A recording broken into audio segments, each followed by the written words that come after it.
Welcome, people of Earth. This is We the People of Earth, and this is the next frontier. Today we'll be talking again about the topic of intelligent design. In our last discussion of intelligent design, we've got off on some of the intelligently designed tangents, but today we're going to talk about the design of our design. That's right, the design of our design. Last time we postulated the story that our Bibles and that our sciences are all designed, all with the knowledge of some higher power. That higher power many of you may know as and understand as God.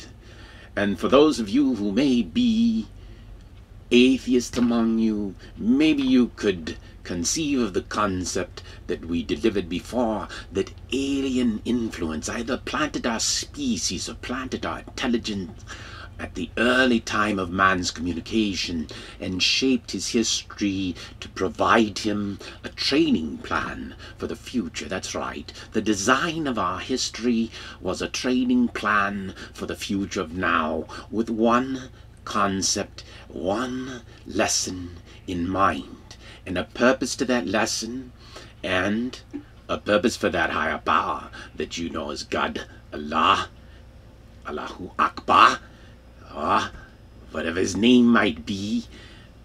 The question is, the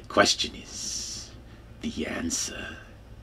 Well, actually, if God, and I'm going to ask you this question, it's just a sort of a side question, it's because if I asked it before, and I just liked it because it's come up here. If God was, not what you know of him as, but if God was an action, and his primary action was learning, what is the last question that God, as an action of learning, would ever want to know the answer to?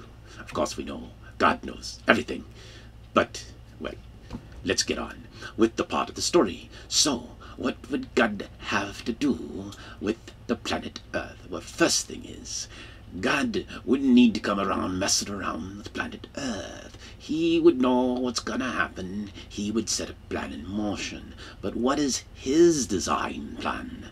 Okay, now, by the way, if it was aliens or a future species, we have to think of it. Okay, what if we were aliens? We weren't really aliens. We created a planet, and we're going to get there in the future, but we don't have the spaceships that can get there fast enough. So we go plant the planet, so we're going to go there in the future. But what would we not want to happen on that planet?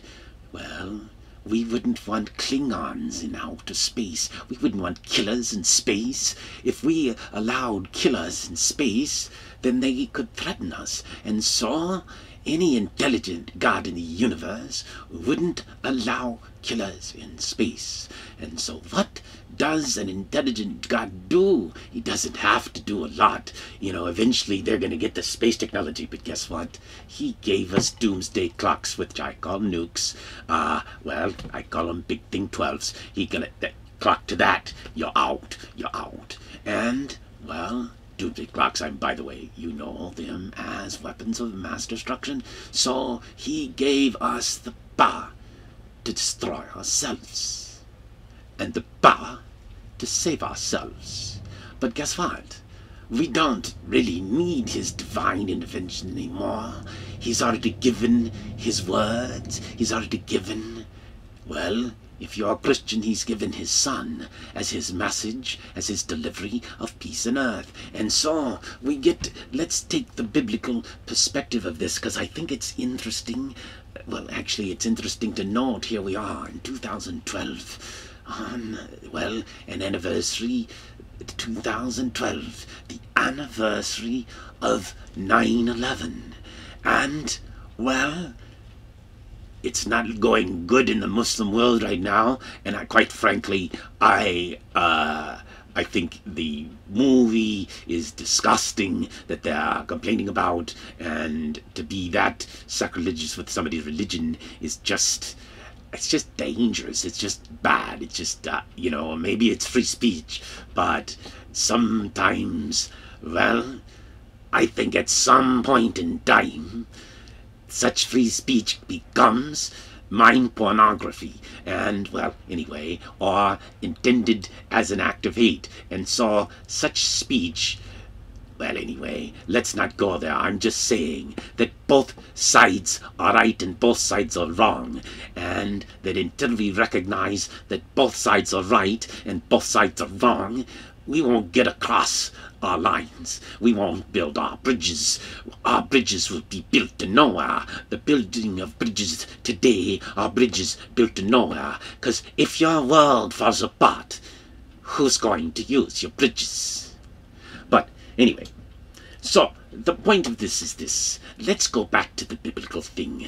Let's pass your tree of knowledge, and if you don't know the stories of Adam and Eve, well, let's just go back to them.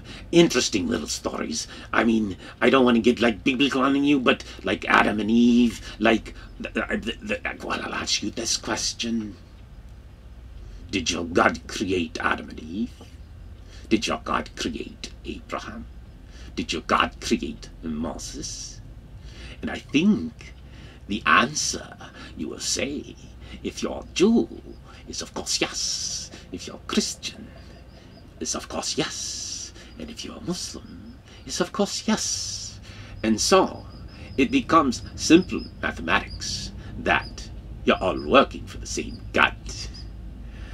And you're arguing over, and this is getting really weird. Okay, so, and then, you know, we get down to like the second story when, well, Citizen Cain killed Citizen Abel. Citizen Cain killed Citizen Abel. Killing was the second story in the Bible, where the inable killed the able. Well, that was a biblical reference to something. It was an important lesson to something. In fact, through the lessons we can learn more lessons. Because, well, why, for example, did Abraham have his son saved at the last minute by God? And yet, in our story, God sacrificed her own son, Jesus, on the cross. Now, then you get to this question: was Jesus a Christian? Who was the first Christian? Was Jesus a Christian? I think you might have to come to the conclusion that no, he was the Messiah of the Jews, therefore a Jew. But when the Jews don't accept him as a Messiah, that doesn't mean he's all of a sudden not a Jew. And it all of a sudden doesn't mean if they didn't accept him back then, they couldn't come around to his thinking and say, oh, okay, it was just a matter of time to get the story right. And you know what? We were designed to get it wrong.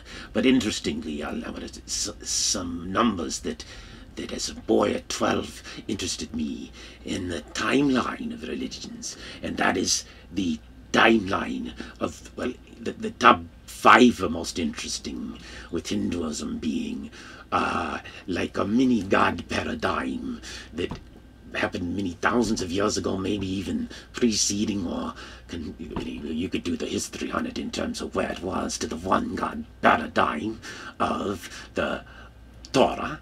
And then you can then track to, this is interesting, 600 years before Christ was an amazing time in the eastern part of the world, with the great prophet Buddha and China Tao and Confucius and all kinds, an explosion from the eastern world of thought, an extension of Hindu ideas of karma. And, well, 600 years before Christ that happened, and then Christ came around, and it's hard to imagine that in his missing years that he didn't get some of that information from the East and give a little more of karma to the Jewish religion in his teachings and his gospel. And then, what was also interesting in the 600s is 600 years later, the Prophet Muhammad came along.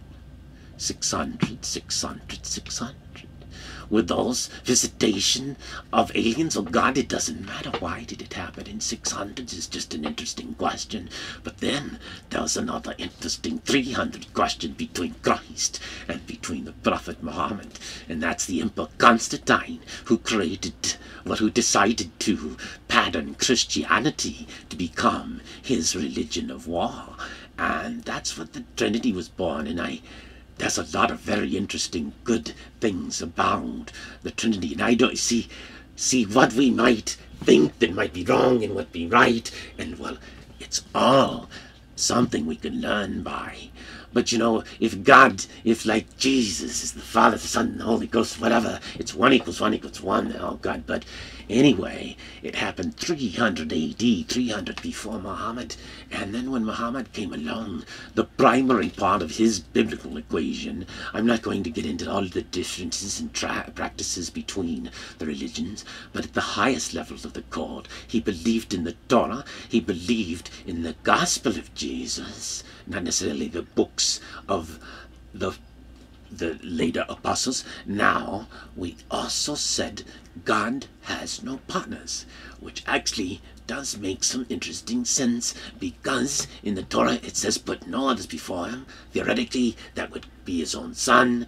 Through the Trinity, they get around it, but why are we getting over this battle over a single God and his intention? His intention is quite simple. We must adopt peace on earth before we blow ourselves up. We today are like a single Israeli missile strike away, even a nuclear strike on Iran, from Armageddon. They go stop Iran from building their nukes. They build that red line and cross the red light, and all of a sudden, we in the world are in Armageddon. See, at some point in time, we must realize that the cost of Armageddon is too high, and that the only way is peace on earth. We must realize that investing in justice and peace is the only path, and that we must build a future for all people. We must invest in all people throughout the world and disarm. We must bring in all arms. We must cancel all arms. We must create a secure state with no need for arms of war, and justice, so that there's no need for the people to fear tyranny or dictatorship.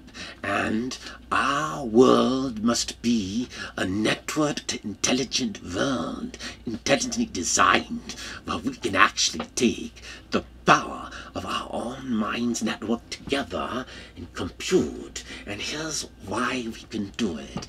Because God gave us a gift for this simple act of choosing justice and peace. In fact, it's the gift, it's the challenge. The only way we achieve it is to choose one world order of one enterprise together, to choose a capitalist, communist enterprise of us under one God, whether it's an alien God of a higher power of minds, an alien God of science, but it wouldn't see.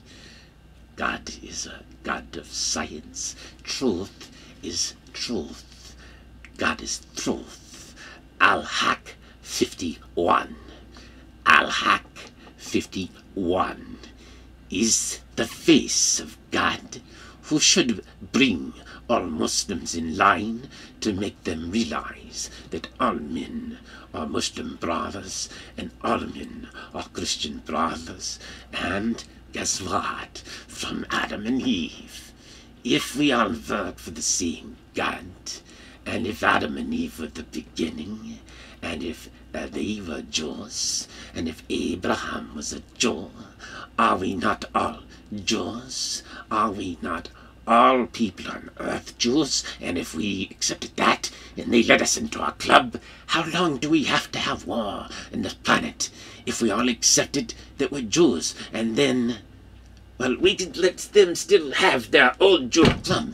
But if we just accepted that we are in this together and respect each other and coexist under one world with infinite money out of infinite mind. In our economics lesson, I'll explain to you how single bank of us could infinitely build out our planet and explore our universe. Thank you very much.